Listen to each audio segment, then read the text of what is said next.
중에서 6절의 말씀을 제가 봉독합니다. 복 있는 사람은 악인들의 꾀를 따르지 아니하며 죄인들의 길에 서지 아니하며 오만한 자들의 자리에 앉지 아니하고 오직 여호와의 율법을 즐거워하여 그의 율법을 주야로 묵상하는도다. 그는 시냇가에 심은 나무가 철을 따라 열매를 맺으며 그 잎사귀가 마르지 아니함 같으니 그가 하는 모든 일이 다 형통하리로다. 악인들은 그렇지 아니하며 오직 바람에 나는 겨와 같도다. 그러므로 악인들은 심판을 견디지 못하며 죄인들이 의인들의 모임에 들지 못하리로다. 무릇 의인들의 길은 여호와께서 인정하시나 악인들의 길은 망하리로다. 아멘. 우리 한번 성도의 인사를 나누겠습니다. 당신이 더 행복했으면 좋겠습니다.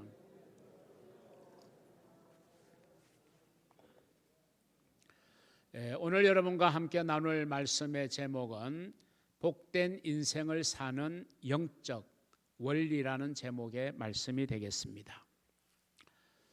우리가 살아가는 우리의 인생에는 연습이 없습니다. 그리고 반복도 없습니다.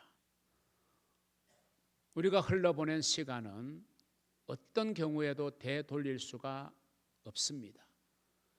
그렇기 때문에 사람은 단 한 번밖에 살 수 없는 인생을 살아가는 거죠. 한 번 사는 인생, 행복하게 살면 좋겠다라는 마음은 누구나가 가지고 있는 마음일 것입니다. 그런 이유로 우리는 어떻게 하면 우리의 인생을 행복하게 살까라는 이 주제는요, 많은 사람들의 관심사였고, 그래서 이 주제를 가지고 여러 연구가 많이 진행되었고, 지금도 어떻게 하면 우리가 행복한 인생을 살까라는 것에 대한 많은 생각들을 하고 있습니다. 그 중에서 여러분에게 하나 소개해드리고 싶은 연구가 있는데, 미국의 유명한 하버드 대학의 알리버 교수가 1938년에 시작한 연구로서 그 연구가 30년 이어지다가 그 후에 조지 베일런트 박사가 이 알리버 박사의 죽음 다음에 이 연구를 이어받아서 종단 연구를 하게 된 그 연구가 매우 흥미롭습니다. 우리는 이 연구를 종단 연구라고 말하는데, 종단이라는 것은 위로부터 아래까지 쭉 내려오는 걸 종단이라고 그러고, 횡단이라고 하는 것은 옆에서 쭉 옆으로 가는 걸 횡단이라고 그러죠. 그러니까 이 종단 연구라고 하는 것은 긴 세월, 오랜 시간에 걸쳐서 하는 연구를 우리는 종단 연구라고 하는 것입니다. 그들은 하버드 법대생들 중에서 1939년부터 42년까지의 학생 268명을 대상으로 무려 75년에 걸친 연구를 해왔습니다. 1939년에 시작된 연구가 2000년대 들어와서 이제 그 결과가 발표가 되어진 오랜 시간에 걸친 연구입니다. 이 교수님들의 연구의 궁극적인 목적은 행복한 인생을 살아가는 데 필요한 조건이 무엇인지를 찾아보고자 함에 있었습니다. 조사 결과 7가지의 요소가 그들이 연구한 결과 발표되어졌는데, 오늘은 그 7가지를 다 우리가 말씀 나눌 수도 없고, 그 중에 오늘 설교의 주제와 관련해서 정말 눈에 띄는 우리를 행복하게 하는 요소 하나가 뭐냐 하면 성숙한 방어 기제라는 거예요. 이건 이제 심리학의 용어에 해당되는데 방어 기제. 그런데 그 방어 기제가 성숙한 방어 기제인데, 이건 좀 쉽게 풀어 말하면 우리가 살아가면서 만나게 되는 여러 가지의 어려움에 대처하는 자세, 이걸 우리는 방어 기제라고 말하게 되는 것입니다. 다시 말해서 우리가 겪게 되는 고통에 대해서 우리가 어떤 반응을 하느냐라고 하는 그 성숙한 태도가 행복한 인생을 살기 위한 매우 중요한 요소로 작용하고 있다. 그런 연구 결과를 내놓게 된 것입니다. 우리 사람들은 일반적으로 생각할 때 우리가 살아가면서 만나게 되는 시련, 고난, 고통 그 자체가 우리를 불행하게 만든다 이렇게 흔히들 생각합니다. 그러나 이분들의 조사 결과에 의하면 비록 우리의 인생에 고난과 시련과 고통이 오더라도 그 고난과 시련과 고통에 우리가 어떤 자세로 대처하느냐에 따라서 인생의 결과는 달라졌다라고 하는 것입니다. 우리에게 일어나는 일 자체를 우리는 사실 바꿀 수는 없죠.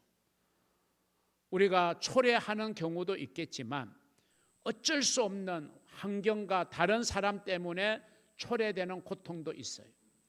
지난주에 우리 교인의 자녀 한 분이 전기 자전거로 이 천변을 타고 이제 출근을 하는 길에 한 노인분을 피할 수밖에 없는 상황이 되었어요. 그런데 마침 피하는데 그게 약간 이제 이렇게 움푹 파진 공간이었음에도 불구하고 어쩔 수 없이 노인네를 치지 않아야 되니까 그렇게 하게 됨으로 해서 자전거가 전복이 됐습니다. 그래서 왼쪽 팔이 완전히 부스러져서 수술을 받고 지금 회복하는 과정에 있게 되는 건데, 이건 정말 뜻하지 않는, 예기치 않는, 생각지 않는 벼랑간 오게 되는 고통이잖아요. 우리가 살아가면서 이런 고통은 누구나가 다 경험할 수 있고 또 맞이할 수 있는 거예요. 자초하는 경우가 많다기보다는 외부적인 환경에 의해서, 외부적인 조건에 의해서 우리가 뜻하지 않는 고난과 시련과 고통을 우리가 겪게 되는 경우가 있다는 것입니다. 그런데 거기에서 중요한 것은 우리가 어떤 태도로 그 고난을 받아들이느냐, 이것이 굉장히 우리 행복한 인생을 사는데 중요한 요소가 되더라 하는 결과인 것입니다. 자, 오늘 본문 시편 1편에 가보면 우리가 너무나도 잘 아는 말씀이죠. 복 있는 사람은, 이렇게 시작되는 말씀. 우리가 복 있는 사람, 행복한 인생을 사는 사람이 되려면 어떻게 살아야 되는지를 우리에게 자세하게 설명하고 있는 것, 이것이 바로 오늘 본문 시편 1편의 말씀이에요. 이 성경이 말하는 복 있는 사람은 흔히 우리가 생각할 수 있는 우리가 단순하게 행복하게 또 가진 것이 풍족하게 그냥 사는 것, 이걸 성경은 복 있는 사람이다 이렇게 말하고 있지는 않다라고 하는 것입니다. 성경이 말하고 있는 복 있는 사람은 뭐냐? 하나님이 인정하시는 길을 걸어가는 사람, 그래서 삶의 열매를 맺어가는 사람, 인생, 그게 바로 복 있는 인생이다 이렇게 성경은 말하고 있는 것입니다. 그래서 정말 시련이 와도 잘 견뎌내는 사람, 그래서 형통의 길을 결국에는 걸어갈 수 있는 사람, 그 사람이 복 있는 사람이다. 오늘 시편 1편은 그렇게 말하고 있습니다. 자, 그러면 이제 우리가 이 시편 1편의 말씀을 통해서 복된 인생을 살아가는 영적 원리가 무엇일까를 여러분과 함께 찾아보고자 합니다. 첫 번째, 우리가 행복한 인생을 사는 첫 번째 영적 원리는요, 하나님이 내 삶의 1순위가 되는 삶을 살아야 우리는 행복한 삶을 사는 인생이 될 수 있다. 오늘 성경은 그렇게 말하고 있는 것입니다. 이걸 좀 다른 말로 말하면 하나님과의 관계를 말하는 겁니다. 하나님과의 관계를 소중하게 여기는 삶, 이게 여러분 행복한 인생을 사는 첫 번째 영적 원리입니다. 자, 1절을 한번 같이 읽어보시죠. 복 있는 사람은 악인들의 꾀를 따르지 아니하며 죄인들의 길에 서지 아니하며 오만한 자들의 자리에 앉지 아니하고. 자, 여기에 보면 세 부류의 사람들이 있죠. 악인들, 죄인들, 오만한 자들. 자, 이 세 부류의 사람을 등장시키면서 그 사람들의 사는 삶을 따르지 않고 그 길에 머물지 않고 그 길에 주저앉지 않는 삶을 사는 게 복 있는 사람이다. 그럼 이 악인들, 죄인들, 오만한 자들의 이 세 부류의 사람들의 공통점이 무엇일까요? 결국 하나님과의 관계를 끊고 사는 사람, 하나님의 존재를 인정하지 않고 사는 사람, 그 사람들이 악인들이고 죄인들이고 오만한 자들이다, 이런 것입니다. 자, 그러기에 우리 성도들은 하나님과의 관계를 소중하게 생각하고 하나님과의 관계가 멀어지거나 하나님과의 관계가 끊어지는 것을 우리는 두려워하고 하나님과의 관계에 우선순위를 두고 살아가야 되는 겁니다. 우리 사람은 관계의 존재입니다. 여러분, 우리가 살아가면서 수많은 인간관계를 우리는 가질 수밖에 없어요. 왜냐하면 우리는 외딴 섬에 홀로 살 수 있는 존재가 아니잖아요. 아리스토텔레스가 말한 것처럼 우리는 사회적 동물이거든요. 사회적 동물이라는 것은 사회라는 공동체를 말하잖아요. 우리는 공동체 속에서 살게 되면 자연스럽게 형성되는 게 관계입니다. 자, 가정이라는 공동체는 가족 관계가 형성돼요. 부부 관계가 형성되고 부모와 자녀 간의 관계가 형성돼요. 내가 직장에 속해 있어야 되잖아요. 그래 내가 삶을 영위해 갈 수 있기 때문에. 그럼 직장에서 직장 동료, 상사 또는 부하들 간의 관계가 또 이루어지게 되는 거고, 내가 사는 그 삶의 주거지에서 또 이웃과의 관계가 이루어지는 거고, 또 어릴 때부터 함께 공부하고 뛰놀던 친구와의 관계가 있는 거고, 또 사회에서 만난 사회적 친구가 있는 거고, 다 모든 것은 크고 작은 관계로 이루어져 가는 것이 우리의 삶이잖아요. 그러니까 관계를 벗어나는 삶이라는 것은 있을 수가 없어요. 그러면 관계가 굉장히 중요하잖아요. 여러분, 가만히 생각해 보면 관계가 삐뚤어지면요, 관계가 정말 어긋나면요, 그 사람을 만나기가 싫잖아요. 그 사람을 피하게 되잖아요. 왜? 만나면 피곤하고 만나면 상처가 되고 만나면 더 마음이 힘들어지는 거예요. 그러니까 관계가 비틀어지고 틀어지면요, 점점 멀어지게 돼요. 이제는 상종하지 않게 되잖아요. 그러니까 관계가 중요하잖아요. 관계가 좋은 사람은요, 오늘 만났는데 또 내일 만나고 싶어지는 게 관계가 좋은 사람이에요. 아니, 한 3시간 카페에서 차 마시면서 이야기하고 왔는데 또 집에 가서 전화로 1-2시간 이야기할 수 있는 관계, 그게 정말 절친한 관계 아닙니까? 그 관계가 좋으면요, 매사가 부드러워지고 편안해지는 거예요. 여러분, 우리는 영적인 존재죠. 하나님과의 관계는 필연적인 겁니다. 하나님이 우리에게 생기를 불어넣으셨잖아요. 하나님의 생명이 되게 하셨잖아요. 이 말은 하나님과 우리가 요한 1서의 말씀처럼 사귐, 관계를 하기 위해서 우리를 하나님의 형상대로 만드신 거거든요.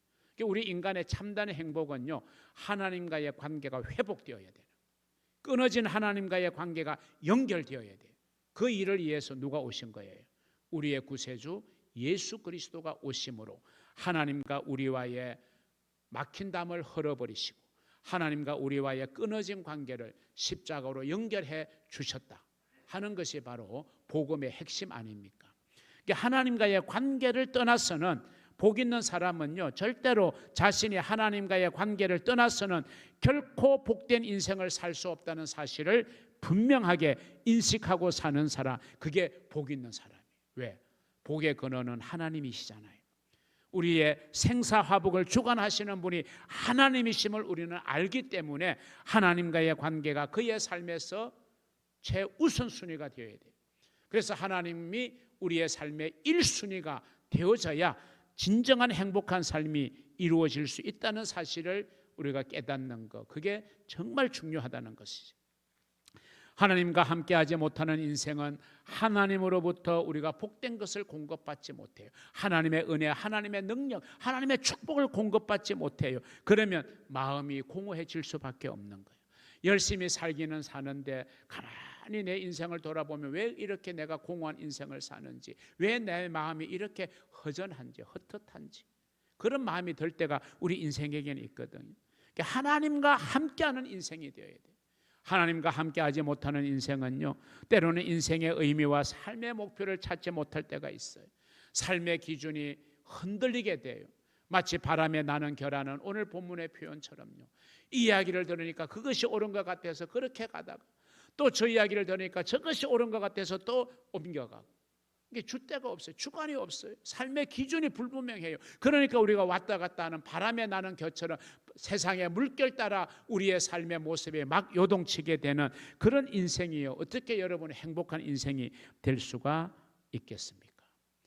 가정에 마음을 두지 못하는 자녀가 어떻게 행복한 가정에서 자라날 수 있겠어요? 이 가정은 내가 죽을 때까지 내가 사랑해야 되고 함께해야 되는 소중한 가정이라는 그 마음이 들 때에 우리는 그 가정이 정말 행복의 보금자리가 되는 것이잖아요.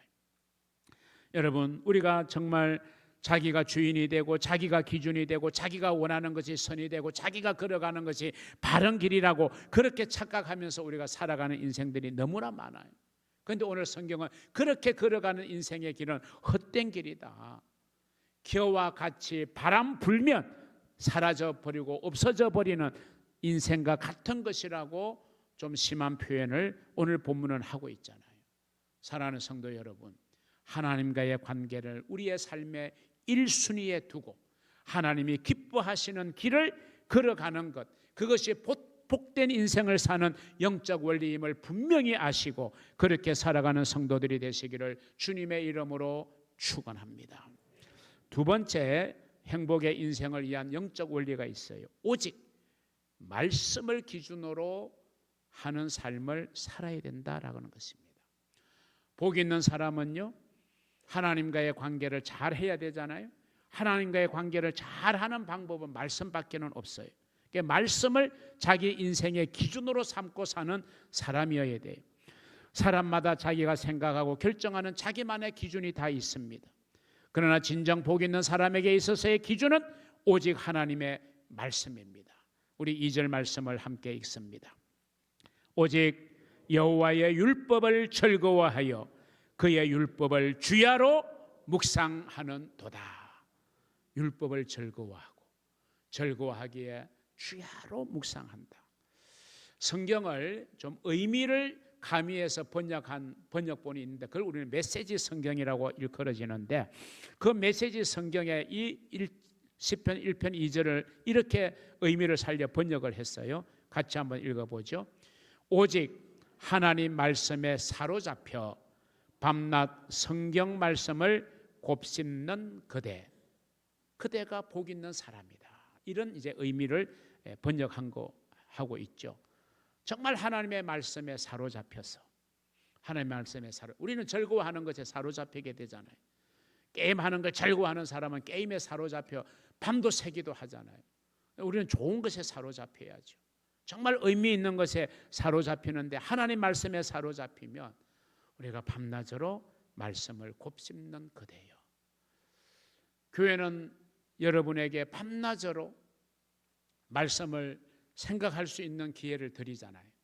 하루에 시작하는 아침 6시 되면 공동체 성경 읽기가 여러분에게 보내지게 됩니다. 하루 종일 15분만 하려 하시면 아니면 차 운전을 하든 아니면 요즘은 이어폰을 끼니까 뭐 대중교통을 이용하시든 주부가 부엌일을 하시든 아무튼 15분만 하려 하시면 1년 동안 여러분은 성경을 듣게 되는 거예요. 또 저녁 9시에 온라인 기도회에 함께하는 분들이 많습니다. 그분들은 또 하루의 삶을 마감하고 잠자리 들기 전에 하루의 성경 한 장씩을 또 저와 더불어 말씀을 또 나누잖아요. 그러면 여러분 이것들이 우리가 정말 밤낮으로 주야로 말씀을 묵상하고 말씀을 되새김질하고 곱씹는 삶을 살게 되는 거잖아요. 이렇게 여러분이 이 시간을 정말 소중하게 여기고 사모하면요, 그것이 여러분을 복된 길로 이끄게 되는 기회가 될 줄로 믿으시기를 주의 이름으로 축복합니다. 아까 1장 2절에서 주야로 묵상한다 할 때 이 묵상한다라는 원어의 의미가 이런 뜻입니다. 하나님의 말씀을 자기의 기준으로 삼고 그 하나님의 말씀을 따라 살기로 마음을 다하고 뜻을 다하고 힘을 다하는 그 적극적인 삶의 모습, 이게 바로 묵상한다는 말씀의 의미인 것입니다. 그렇다면 왜 우리가 하나님의 말씀을 묵상하는 것이 복된 인생을 사는 길이라고 성경은 단호하게 말씀하고 있을까? 그 이유가 뭘까? 그것에 대해서 사도 바울이 정확하게 우리에게 답을 주고 있습니다. 디모데후서 3장 15절에서 17절입니다. 한번 읽어볼까요? 또 어려서부터 성경을 알았나니 성경은 능히 너로 하여금 그리스도 예수 안에 있는 믿음으로 말미암아 구원에 이르는 지혜가 있게 하느니라. 우선 여기까지 끊겠습니다. 자, 성경은 우리에게 놀라운 유익을 주는데 무슨 유익을 줘요? 우리로 하여금 구원에 이르게 하는 뭐가 있게? 지혜가 있게. 이걸 그냥 쉽게 풀어 말하면 우리가 구원받는 길은 말씀에 있다는 거예요. 이게 우리가 말씀을 묵상해야, 말씀을 가까이 해야, 말씀을 사모해야 어떻게 된다는 거예요? 우리가 구원에 이르는 놀라운 축복을 받게 된다. 우리가 받아야 될 복 중에 가장 복이 뭡니까? 여러분, 구원의 복이에요. 누군가는 이 세상에서 살다가 떠날 수밖에 없는데 사람이 한 번 나서 죽는 것은 정한 이치요. 그 후에는 심판이 있다는 히브리서 9장 27절의 말씀이 있는데, 그렇다고 하면 우리가 구원받아야 되잖아요. 우리가 구원받아야 되잖아요. 이게 우리가 믿음을 가지는 궁극적인 목적이거든요. 믿음의 결국 곧 영혼의 구원을 받음이라. 그렇게 성경은 말씀하고 있잖아요. 그럼 이 구원의 복을 받는 길이 말씀에 있다는 거예요. 그러니까 우리가 말씀을 가까이 할 때 그게 내 인생을 복된 인생의 길로 이끈다는 거예요. 자, 더 나아가서 같이 읽습니다. 모든 성경은 하나님의 감동으로 된 것으로 교훈과 책망과 바르게 함과 의로 교육하기에 유익하다. 자, 여기까지 끊습니다. 자, 말씀이요. 말씀이 우리에게 어떤 역할을 해요? 자, 교훈합니다. 세상에 숱한 교훈들이 있지만요, 진짜 우리를 복된 길로 이끄는 교훈은 말씀의 교훈입니다. 말씀은 책망해요. 그래서 말씀을 우리는 거울로 묘사합니다. 여러분이 외출하기 전에 다 거울 앞에 한 번쯤은 서실 거예요. 와서도 얼굴을 한번 비춰보는 분들이 많습니다. 이 강대상에도 작은 손꼴이 빛이 되어 있어요. 항상 제가 저기 앉으면 넥타이는 삐뚤어지지 않았는지, 넥타이 핀은 바로 되어 있는지 제가 점검을 해야 되잖아요. 다 우리 누구나가 다 거울 앞에서 자기 모습을 비추어 보고 거울이 비추어 주는 대로 우리는 고칠 거는 고치잖아요. 여러분, 이게 책망이라는 거예요. 우리가 말씀을 읽으면요, 내 인생을 비추어 주잖아요. 야, 너 그렇게 살면 안 돼. 그건 복된 인생의 길이 아니야. 책망하잖아요. 야, 네가 그렇게 생각하는 거 하나님이 기뻐하지 않아. 우리가 말씀을 모르면 내 생각이 옳은지 그런지, 내 행동이 옳은지 그런지, 내가 걸어가는 길이 바른 길인지 올바르지 못한 길인지 우리가 어떻게 알겠어요? 내가 기준 되면 안 되잖아요. 하나님이 기준이 돼야 되는데 결국 하나님은 말씀을 통해서 우리에게 주신 거잖아요. 그래서 우리는 말씀을 부지런히 접해야 나를 돌아보는 겁니다. 나를 고치는 거예요. 이게 책망의 의미예요. 그리고 바르게 함과 그리고 의로 교육한다. 여러분, 우리 부모들은요, 자녀들을 이렇게 하기를 원하잖아요. 교훈하기를 원하고, 때로는 자녀들이 잘못할 때 책망하기를 원하고, 어떻게든 게 자녀들이 바르게 크기를 원하고 의롭게 크기를 원해서 우리는 주로 말합니다. 근데 그 말이 아이들에게는 주로 뭘로 들리느냐? 부모님의 잔소리로 들리게 돼요. 그러니까 사실 부모의 100마디의 잔소리보다 여러분의 자녀들이 말씀을 접하고 사는 게 훨씬 유익하다는 거예요. 그래서 여러분, 하나님의 말씀이 삶의 기준이 되는 인생이 복된 인생이 되는 거예요. 또 이어서 봅니다. 이는 하나님의 사람으로 온전하게 하며 모든 선한 일을 행할 능력을 갖추게 한다. 이게 성경이 주는 유익이라는 거예요. 이 디모데후서 3장 15절에서 17절의 말씀이 우리에게 구체적으로 언급하고 있는 말씀의 유익을 생각할 때, 우리가 왜 말씀을 내 삶의 기준으로 삼고 내 삶의 표대로 삼고 내 삶의 내비게이션으로 삶아야 되는지 분명해지게 되는 것입니다. 여러분, 하나님께서는 그분이 우리에게 주신 말씀 속에 우리가 꼭 붙잡아야 하는 것, 우리가 내려놓아야 하는 것, 우리가 정말 품어야 하는 것, 그리고 우리가 버려야 하는 것, 우리가 정말 사랑해야 하는 것과, 그래서 사랑하는 것은 가까이 하고 미워하는 것은 멀리 하고, 선을 사랑하니까 선을 가까이 하고 악은 미워해야 되니까 악을 멀리 하는 것, 이렇게 우리가 성경의 교훈대로 살면요, 우리의 인생이 행복한 인생이 되지 않을 수가 없는 거예요. 따라서 이런 하나님의 말씀을 인생의 기준으로 삼고 사는 사람의 선택은 당연히 지혜로운 선택이 되고 분별력 있는 선택이 되어서 그 지혜와 분별력이 우리를 행복한 인생으로 이끌어가는 줄로 믿으시기를 주의 이름으로 축복합니다. 마지막 세 번째, 우리는 하나님이 주시는 복을 사모해야 됩니다. 하나님이 주시는 복. 여러분, 복 있는 사람은요, 하나님이 주시는 복을 사모하는 사람이지 흔히 세상 사람들이 가지는 그 복의 기준을 사모하는 사람이 아니에요. 오늘 본문은 하나님이 복 있는 사람에게 주시는 복을 한마디로 뭐라고 요약하고 있냐 하면요, 한번 따라합니다. 시냇가에 심은 나무. 하나님은요, 복 있는 사람 그를 시냇가에 심은 나무처럼 축복해 주시겠다, 이렇게 오늘 본문은 말씀하고 있는 거예요. 여러분, 이 시냇가에 심은 나무라는 짤막한 표현이요, 상당히 함축적인 의미를 가지고 있어요. 여러분, 시냇가에 심은 나무는요, 절대로 주변 환경에 영향받지 않아요.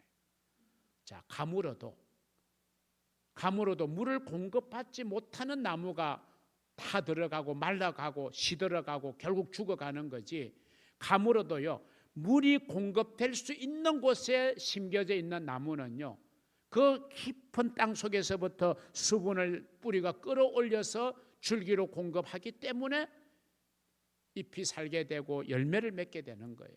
시냇가에 심은 나무라는 것은 시냇가 곁에서 물을 언제든지 공급받을 수 있는 나무라는 그런 의미잖아요. 그러니까 이 주변 환경, 오랜 가뭄에도 끄떡하지 않는 거예요. 여러분, 정말 저와 여러분이 시냇가에 심은 나무가 되려면요, 우리의 삶의 환경이 어떤 환경이 되어도, 아까 제가 서론에서 말씀드렸잖아요, 우리 인생의 고난과 고통과 시련은 내가 원해서 오는 게 아니죠. 내가 원하지 않아야 한다고 해서 안 오는 게 아니잖아. 어느 순간에 벼랑간 우리에게 올 수 있는 거예요. 그런데 중요한 건 그걸 우리가 어떻게 대처하느냐가 중요하다는 말씀을 서론적으로 드렸어요. 그래서 시냇가에 심은 나무와 같은 하나님의 복을 우리가 받아야 되는 거예요. 시냇가에 심어진 나무는 가물어도 환경의 영향을 받지 않고 자랄 수 있는 거거든요. 우리에게 시련과 고통과 고난이 와도 그런 환경에 우리가 영향을 받지 않는 삶을 우리는 살아가게 하시는 은혜가 하나님의 시냇가에 심은 나무와 같게 하시는 하나님의 은혜인 줄로 믿으시기를 바랍니다. 잎이 나야 할 때 잎이 나게 만드시고, 꽃이 피어나야 할 때 꽃이 피게 만드시고, 열매를 맺어야 할 때 열매를 맺게 하셔서 나무의 역할을 다 할 수 있도록 하나님이 복을 주신다는 거예요. 자, 3절을 같이 한번 읽어볼까요?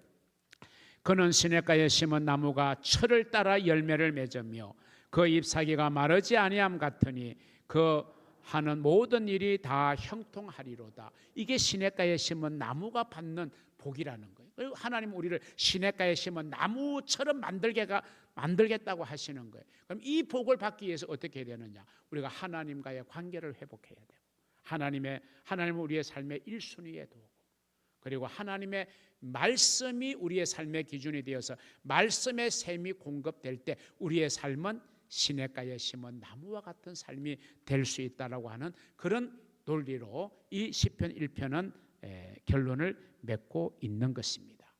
여러분, 시냇가에 심은 나무, 이 의미를 우리는 팔레스틴의 지형에서 주어진 말씀이기 때문에 이해해야 돼요. 우리는 흔히 시냇가 그러면 자연 발생적으로 생긴 천, 그렇죠?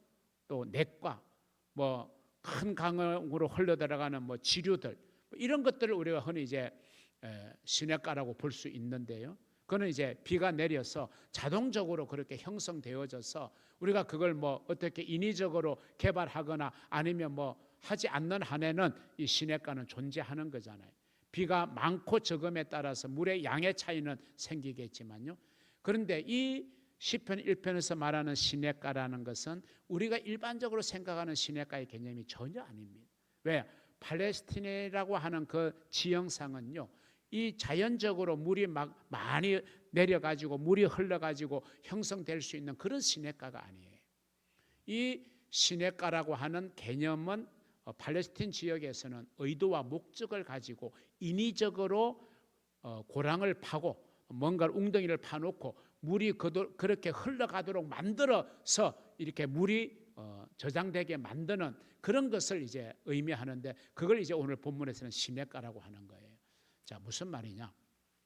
우리의 환경이 좋아서 우리가 행복하게 되는 게 아니라, 비록 우리의 환경은 팔레스틴의 땅처럼 메마른 환경, 가물어지는 가뭄이 오래되는 환경이라 할지라도, 마치 의도와 목적을 가지고 나무를 살리기 위해서 뭔가를 물을 저장해 놓는 것을 만들고, 거기에서부터 가뭄이 있어도 물이 자주 비가 내리지 않아도 물이 뿌리를 통해서 공급되게 하는 것처럼, 하나님께서 비록 우리가 가뭄과 같은 엄청난 시련과 고난과 역경에 처하더라도 하나님은 우리에게 어떤 우리를 향한 목적과 의도를 가지시고 하나님의 은혜의 샘물을 흘러보내 주시겠다는 거예요. 공급해 주시겠다는 거예요. 믿으시면 아멘 하시기를 바랍니다. 그래서 우리가 시냇가에 심은 나무가 되어져야 된다는 사실을 우리는 깨닫게 되는 것입니다. 사랑하는 성도 여러분, 우리가 걸어가는 인생길, 반드시 하나님과 동행하는 인생길이 되어야 되고, 그 하나님과 동행하는 인생길이 되어서 우리의 삶이 형통한 삶이 되고 아름답고 풍성한 삶이 되게 하고, 그리고 우리가 우리를 넘어 다른 사람에게 선한 영향력을 끼칠 수 있는 그런 정말 복된 삶이 되어지기를 우리 주님의 이름으로 축복합니다. 기도하겠습니다. 하나님 아버지, 감사합니다. 오늘도 우리에게 주어진 소중한 말씀을 우리는 마음에 새깁니다. 이 말씀이 우리의 삶의 지침이 되게 하시고 우리가 삶을 살아갈 수 있는 원동력 되게 하여 주시옵소서.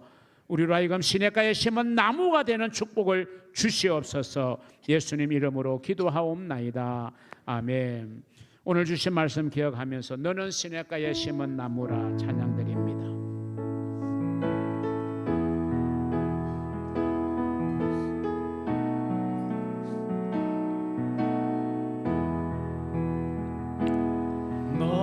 너는 시냇가에 심은 나무라